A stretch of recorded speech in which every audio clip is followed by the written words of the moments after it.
If you're nervous about losing your job, here's one thing I highly recommend.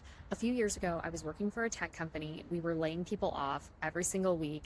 I just so happened to be on a team that had a lot of visibility into the layoffs. And so I had this somewhat false sense of security. Week after week, my manager would say, "Our team is good, we're safe, don't worry." But one day, I don't know, I just started to get a little nervous. It's like, are any of us actually safe? Things can always change. And I realized part of what was making me nervous is that I had never been through that before. I wouldn't know what to say or what to expect even. And so I took 30 minutes that day and I just did a little homework and I just started to familiarize myself with some of the terminology, with some of the basic legal rights, things like that.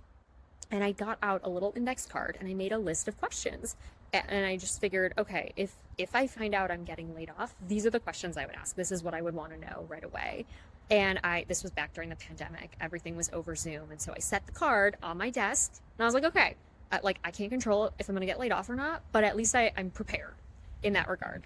And months go by. And sure enough, one day when I least expected it, it was having a great day, coming out of a great call, and bam, I find out I'm getting laid off. And so I'm on the call with HR and I'm like fumbling around like, where is this no card? But sure enough, there it was. And as I'm trying to process how I'm feeling, what's going through my head, I just looked at the card and I just read the questions and I went one by one. I think HR was actually really surprised how prepared I was for that conversation.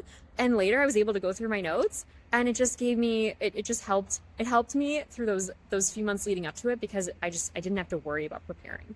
So maybe take a few minutes today if you are feeling nervous, although I hope you never need to use it.